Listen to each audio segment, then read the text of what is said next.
Everybody.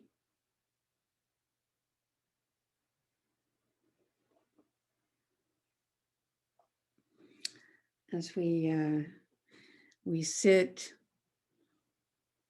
opening the Dharma eye, which just refers to being present in the now and being aware of the moment. Opening the Dharma eye and recognizing the luminosity, the liveliness, the vitality that is always unfolding every minute. These are words that we use to address, to refer to our direct experience, or the moments of our life. So when the Dharma eye is open, when we believe, when we use our practice, when we really use our practice in Zazen and in our life, what seems to be impossible is really the way through. This comes to mind this week because I've been in touch with a number of people this week who are really struggling and suffering. And so to address the fact that the First Noble Truth is difficulty, and there's not always, but often, difficulties of varying degrees that we confront, that we have to deal with. And some of them are really impossible. They really feel impossible. And they're impossible partly because they're so old and we've gone through it so often, and they just don't move aside, this form of suffering. So it's important to know that what seems impossible is the very path. It is the path. And to have that be useful requires faith. You know, when we touch the faith mind, our hearts can unclench and relax, and we can just have a sense of space around this. That this is the way. I'm not having difficulties because there's something wrong with me or I'm not practicing. I'm having difficulties because I'm a human being. So I'm going to turn on my light here, cast a little light on the matter. So there's the phrase that I use to title this Dharma talk, "No dust is found in the gate of mercy." I just think it's so beautiful, first of all. No dust is found in the gate of mercy. It's a line from a Blue Cliff Record, case 65, the verse there. No dust is found in the gate of mercy. And the gate of mercy is the Buddha's compassionate mind. It is the mind of compassion.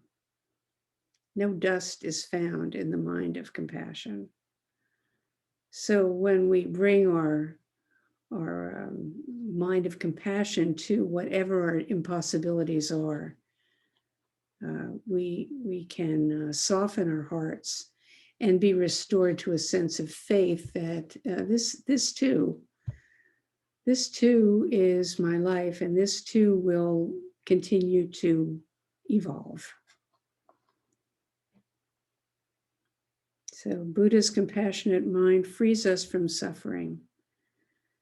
And this mind recognizes what is dust. What is dust? Dust is lifeless. Dust is the remains of our karmic ideas that cling to us, that inhibit our ability to remember the dustless truth of the ground of our being, the beginningless openness and rightness of everything. And we call this emptiness or openness or just thisness. So this refers to when we say everything is all right from the very beginning, we're talking about the essential mind, because clearly there are a lot of things in the relative world that are not all right. So here's a story to illustrate how we can either get caught or be liberated by the condition of our heart mind, whether we are really living into the gate of mercy or whether we've forgotten. So a long time ago, there was an illiterate monk to whom a rich old nun gave a donation to get him to deliver a sermon. And in those days, it was really rare to be able to receive Dharma teachings because there was really very little available. And most people were also illiterate. There was not a lot printed. So of course, now we take the teachings for granted. They completely proliferate, especially once we've discovered on Zoom that they're everywhere. Any time of day or night, we can hear a great master teach us. But anyway, she asks this monk, who is a very simple monk, to give her a Dharma teaching. And he is ignorant, having received very scant teachings himself and not having yet clarified his own Dharma, his own mind of Dharma. The monk had no choice but to keep his peace and remain silent. This was not the silence of a master, however. He couldn't draw from his own experience, so he just didn't say anything, which is probably a really good thing. Nonetheless, the nun suddenly had a great awakening.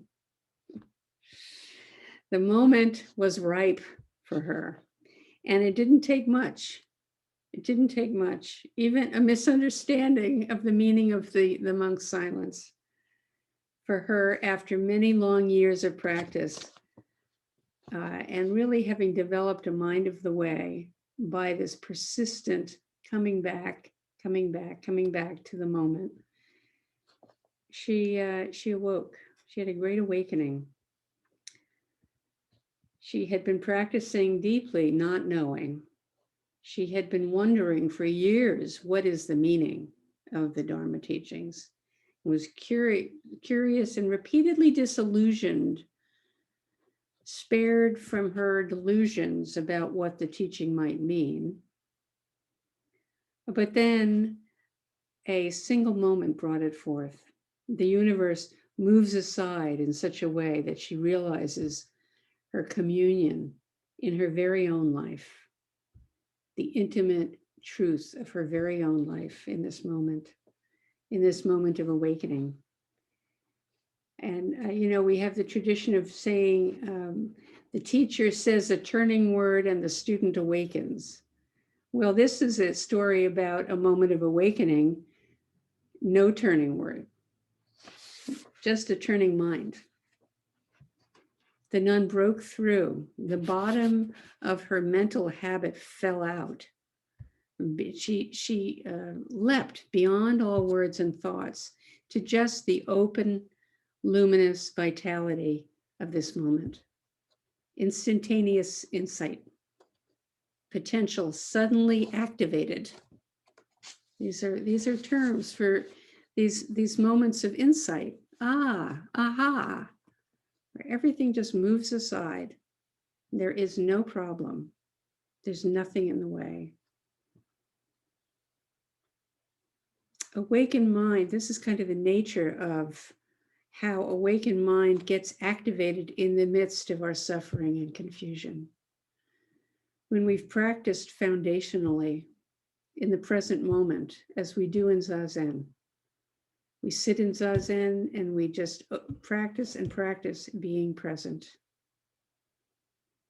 And we notice in the course of this how many thoughts we have and how many ideas about practice that we have. and things that we're reaching for and things that we're pushing away. And see that the mind of the present moment is what we've got. This is the nature of us.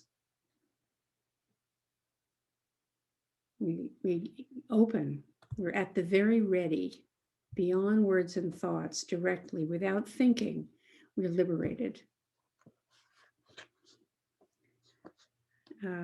Usually during Zazen Kais, which are our one-day retreats, for the noon service, we chant the Xinjin Ming, which is translated as affirming faith in mind. It's attributed to the third Zen ancestor in China, which we, in our lineage, when we're chanting the lineage, we chant Junshi Sunsan. But also in the Japanese form of that name is Senkan, the third Zen ancestor.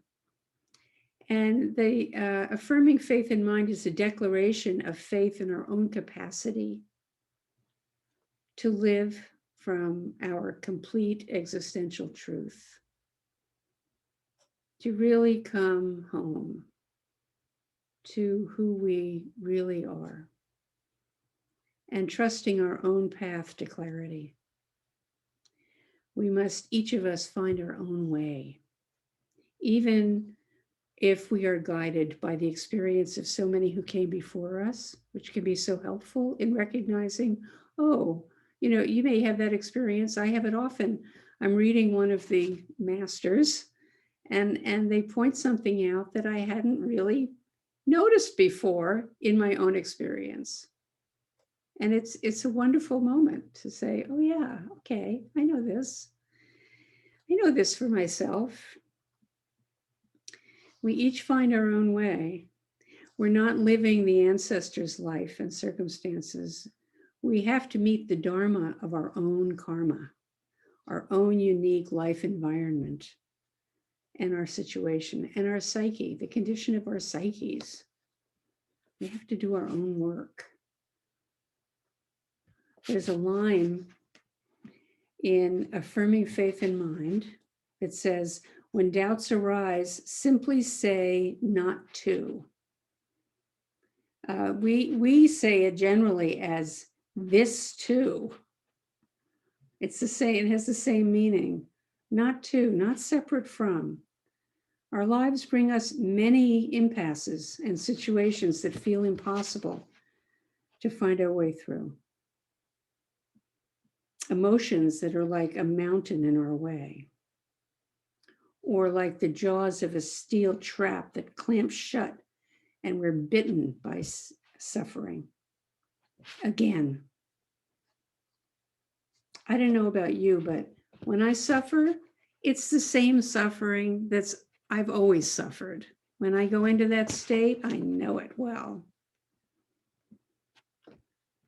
So in that state, we doubt the practice, we doubt the teachings, we doubt the teacher. But most painful, perhaps, is that we doubt our own capacity. This can be an experience of great suffering. We doubt our own capacity to be part of the complete whole of life. This isn't anything new. We can fall back into our usual ways of coping with miseries. We get the miseries. That was a phrase that Hoagie Carmichael used in, maybe it was in, I don't know, it was just one of his, do you know Hoagie Carmichael? He was a singer and songwriter and a character. Nobody liked him at all, but he said, I got the miseries. And so that's what I use when I got the miseries, is the miseries. And our habitual ways of coping don't help. Not by this time of life, not by this stage we're all in. We get caught by our habitual patterns of believing our thoughts, of turning away and separating from whatever we think the cause of the problem is. And they fuel our anger. These coping patterns are no longer sufficient to the task And the more we practice, the more we see clearly that that's true. The habitual self can take the pain that we feel and use it to fuel our anger and cutting us off even further. So this isn't to say that we should squash anger, but in practice with it, we go deeper. We use it to prompt inquiry. You know, what is threatened here? I always say to myself, what's it to me? Why am I upset? What's it to me? What does this mean to me? And asking this can help us discern what actually needs attention here. What is true? What is important? What is my vow? And what should I do? I mean, these are all the questions that come up when we get caught. All of this comes up when doubts arise. When doubts arise, simply say not to. When doubts arise, simply say this too is my path. And when we get confused and when we suffer, this suffering always can point us back to practice. That's a great habit to get into. When suffering arises, and there are so many different forms of it. This too. So this is where this instruction, when doubts arise, simply say not to, or this too, really lends us a helping hand. We're taking refuge in the possibility, remembering that all of it, all of these difficult circumstances are the path. Remembering this is the innate wholeness that we are losing track of, losing sight of. And we get pointed back to in a wholesome direction, owning our own experience as part of, as something of value, something that is valuable in our path of liberation. If we don't value our difficulties, if we just try to get away from them, then we don't get the teaching about where we're blocked or where we can't see yet. So the practice of Zen presence uses everything in our life. The mind and heart that is whole and complete has been fully restored through seeing into every form of suffering when it comes along. When suffering arises, it's a bell ringing to open us to full awareness, to come back. How am I separating from this experience that's so painful and so difficult? How do I do that? So that's a question of how do I do it in the body? What happens when I try to get away from it? What am I holding on to here that I don't see? What's getting in the way of my seeing? And what wholeness am I interfering with in this circumstance? What are the possibilities here that I don't recognize? And another way to ask would be, what guide will I follow? Will I follow my old judgments and mind states and reactivity patterns, or will I follow the mind of inquiry and valuing even difficulties? Where is the benefit in this situation? So here's kind of a famous story. You probably have known it. The background to it is the original rules for monks is that they could not be in physical contact with women. Okay, so there are two tall, big, traveling monks who reach a river where they meet a petite young woman. And wary of the current, she asks if they can carry her across. And one of the monks hesitates. But the other one just sweeps her right up, takes her across, puts her down, and bids farewell. She thanks him. So then the monks continue on their way, and one is brooding and unable to hold his silence any longer. He blurts out, he challenges, "Brother, our spiritual training teaches us that we are to avoid any contact with women. But you picked that woman up and you carried her." So the other monk says, "Brother, I put her down on the other side. You're still carrying her around." I love that one. Do you recognize it in your own experience? It's such a basic story that we all can identify with. So there's a reason this is so famous, right? We all carry around all kinds of bodies. Our thoughts, our rules, our opinions, our experiences, expectations, affronts, confusions, identities, you name it, that get in the way of crossing to the other side, of functioning fully and open-heartedly with current circumstances. When we cross over, when we make our way to the other side, we're free to cope with what comes along with our whole self wholeheartedly.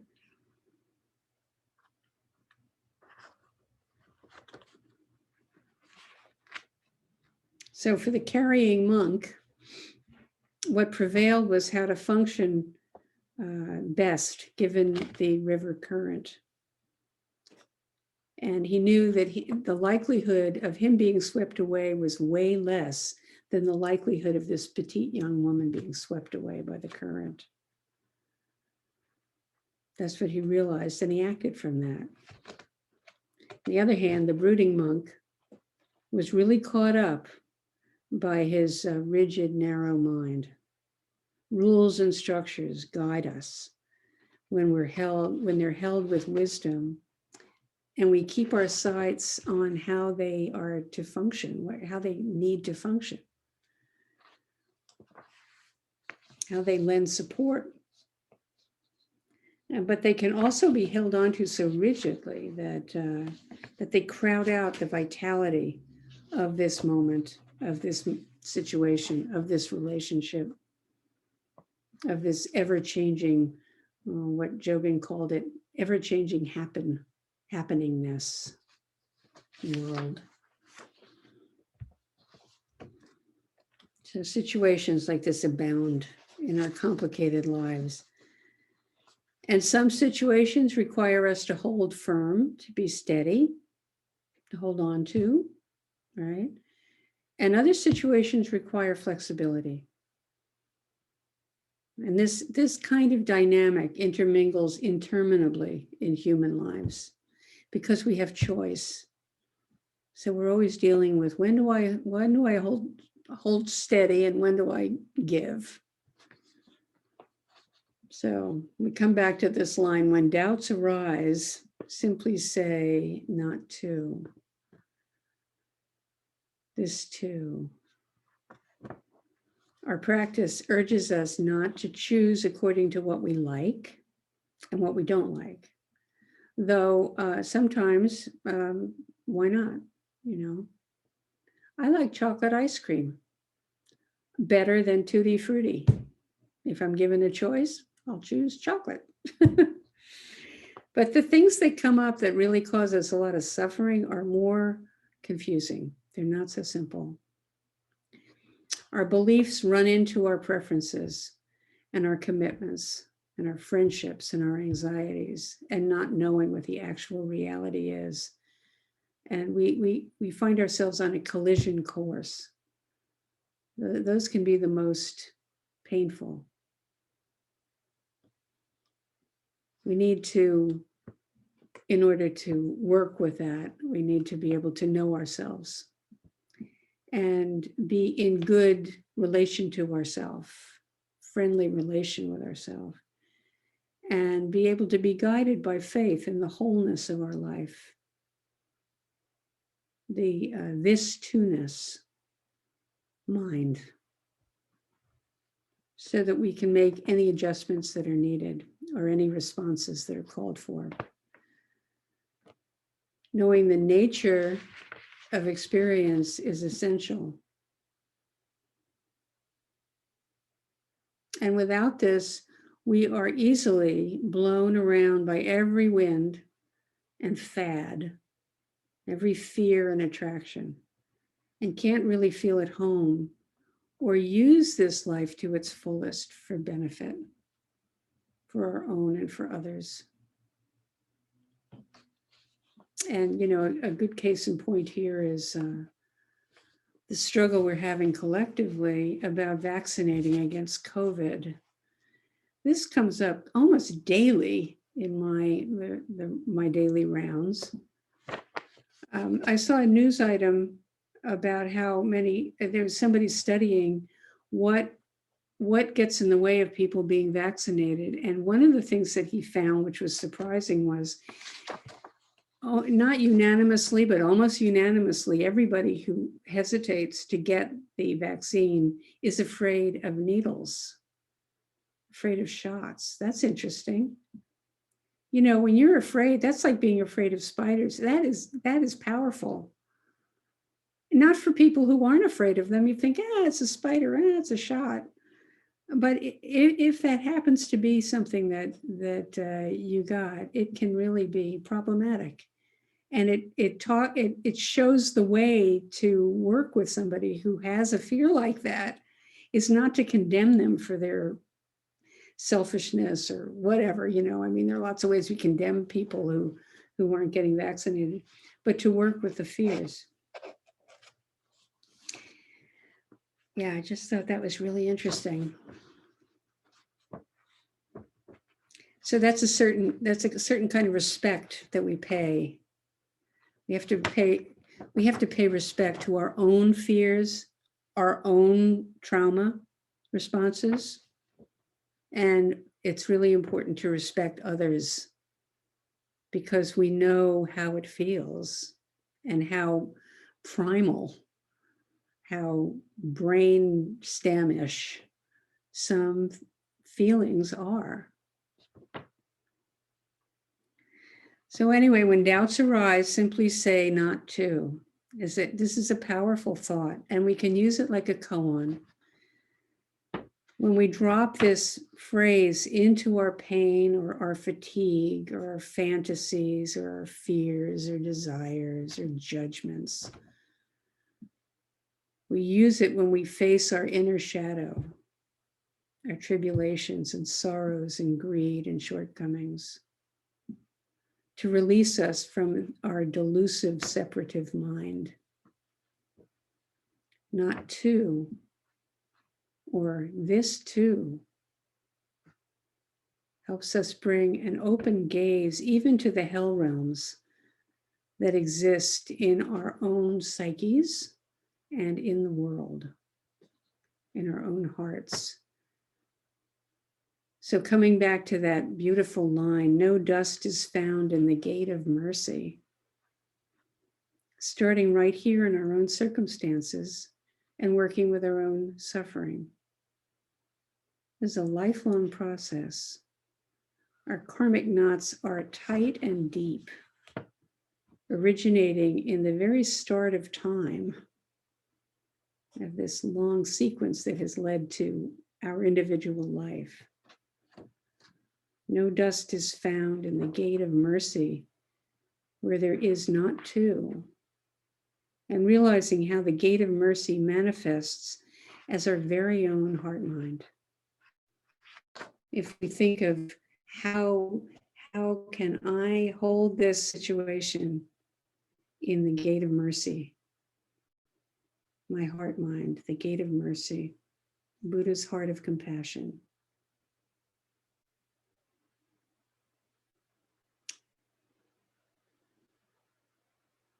So let's dedicate this to everyone we know who's in a suffering state, to bring some comfort and ease,